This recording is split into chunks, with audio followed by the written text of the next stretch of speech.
जो क्रोमेटोग्राफी का चैप्टर चल रहा था उस चैप्टर के अंदर आज हम देखेंगे कि क्रोमेटोग्राफी वर्णलेखिकी विधियों का वर्गीकरण, classification of methods of chromatography.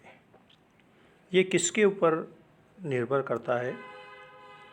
इसमें जो पहला पॉइंट ये दे रखा है कि विधि में प्रयुक्त भौतिक गुणों के आधार पर जो क्रोमेटोग्राफी की जाएगी उसमें जो फिज़िकल प्रॉपर्टीज़ है, दो चीज़ यहाँ पर होगी हमारे पास में कि एक तो हमारा सब्सटेंस होगा जिसको हम सेपरेट करना चाहते हैं, आइडेंटिफाई करना चाहते हैं, and mostly it should be A coloured compound.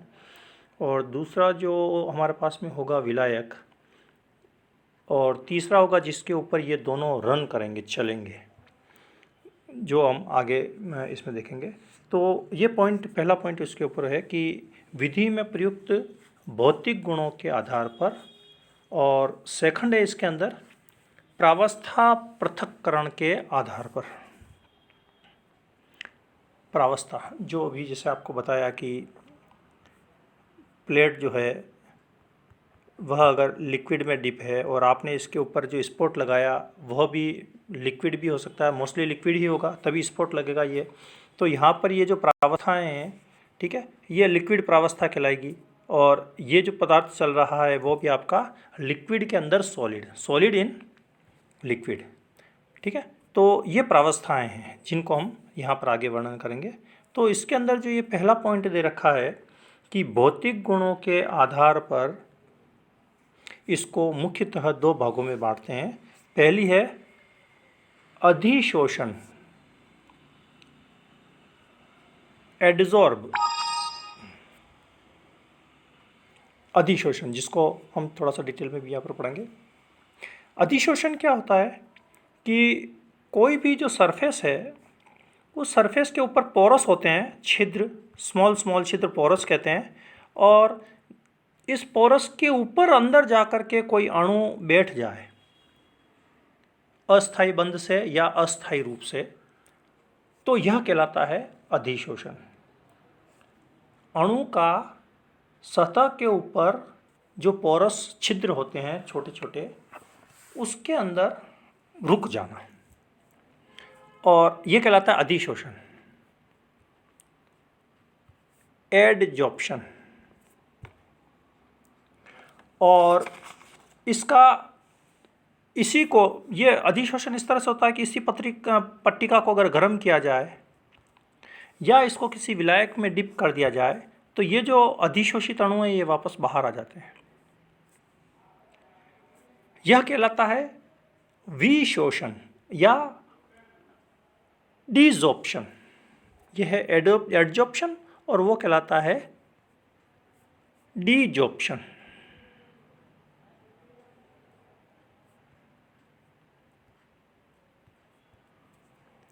विशोषण, चूँकि किसी अणु को या यौगिक को प्राप्त करने के लिए यह दोनों तकनीक काम में आती है। पहले उसको एडजॉर्ब कर दिया जाए और उसके बाद में उसको उचित विलायक या उचित कंडीशंस लगा करके उसका वापस डिजॉर्प्शन करके उसको वापस शुद्ध रूप से प्राप्त कर लिया जाए। तो ये पहली तो जो तरीका है वह हम अभी देखेंगे डिटेल के अंदर, ये कहलाता है एडजॉर्प्शन। और दूसरा जो है हमारे पास में वह है डिस्ट्रीब्यूशन। जैसे ये भी हमने एग्जांपल लिया कि किसी विलायक के अंदर ये हमने पट्टिका लटका दी और ये सपोज करिए कि हमारे पास में है अल्कोहल C2H5OH, और जो जिस अणु का हमने स्पॉट लगाया है वह है H2O+X, पानी के अंदर उसको घुला हुआ है। अब यहाँ पर हमारे पास में विलायक दो हो गए, H2O और एल्कोहल, और यह X अपने आप को इसमें वितरित करता हुआ ऊपर चलेगा। यह कहलाता है डिस्ट्रीब्यूशन, ठीक है, वितरण। तो ये जो क्रोमेटोग्राफी अभी अपन आगे देखेंगे ये कहलाएगी हमारे पास में partition chromatography. Partition chromatography, right. तो ये जो क्रोमेटोग्राफी अभी हमने देखी है, ये क्रोमेटोग्राफी अब इसका हम वर्गीकरण देख रहे हैं कि जो प्रावस्था चलती है वो सामान्यतः द्रव रहेगी, और गैस भी हो सकती है और द्रव भी हो सकती है, लेकिन ज़्यादातर अवस्था में वह द्रव रहती है, और अणु के ऊपर निर्भर करती है कि आपको उस समय कौन सी अवस्था चाहिए। अगर किसी अणु को आपको सेपरेट करना है और गैस अवस्था ही चाहिए, तो वहाँ पर हमको जो प्रावस्था मूवेबल जो स्थिति रहेगी वो हमारे पास में गैस रहेगी।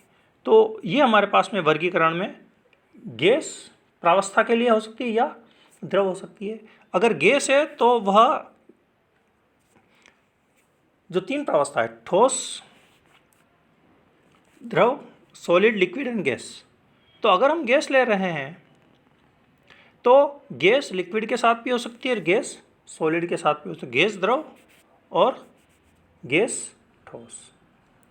और द्रव के साथ में अगर हम प्रावस्था मूवेबल प्रावस्था करेंगे तो वहाँ अधिशोषण भी हो सकता है और वितरण भी हो सकता है, जो भी अपने देखा। अब अधिशोषण हम किस किस का कर सकते हैं, ये अलग अलग टेक्निक्स हैं। HPLC, हाई प्रेशर उच्च दाब पे, ठीक है, liquid chromatography, high pressure liquid chromatography, द्रव ठोस क्रोमेटोग्राफी, बंधित आयन विनिमय जिसका सामान्यतः हम यूज़ करते हैं, और अपवर्जन के अंदर जेल जनरली काम में लेते हैं, और एक होती है जो भी ज़्यादातर लेबोरेटरी के अंदर काम में ली जाती है, जिसका हम थोड़ा सा वर्णन यहाँ पर करेंगे, वो कहलाती है TLC, थिन लेयर क्रोमेटोग्राफी। जो पट्टिका की हम बार बार बात कर रहे हैं कि पट्टिका के ऊपर किसी को, तो वो थिन लेयर कहलाती है, थिन लेयर क्रोमेटोग्राफी। और जो डिस्ट्रीब्यूशन पार्टीशन क्रोमेटोग्राफी है, यह भी तीन तरह की होती है, जिसको हम लेबोरेटरी के अंदर भी करते हैं और आपके सेकंड ईयर के अंदर इसका प्रैक्टिकल भी है। वो है पेपर क्रोमेटोग्राफी। इसमें एक स्पेशल तरह का पेपर लिया जाता है, और जो ये हमने देखी महीन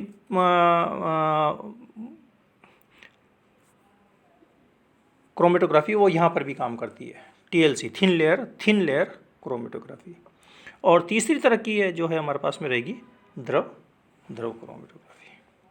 तो ये इतनी सारी क्रोमेटोग्राफी यूज़ में ली जाती है किसी भी पदार्थ को पहचानने के लिए या किसी भी पदार्थ को अलग करने के लिए। जो इन सभी में से जो सेकंड ईयर के सिलेबस के अंदर है वह है लिक्विड क्रोमेटोग्राफी।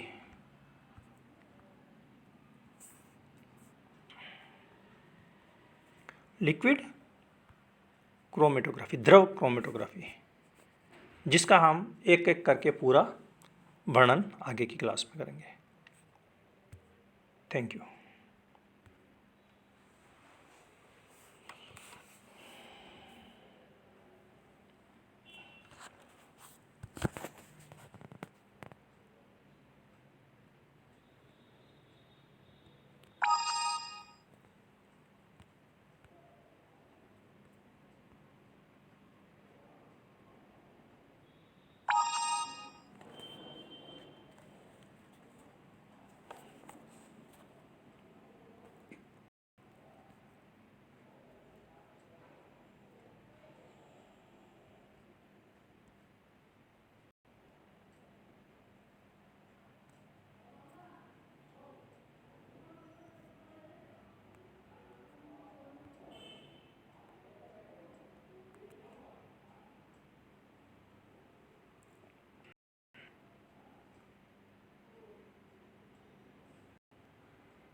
एडिटेड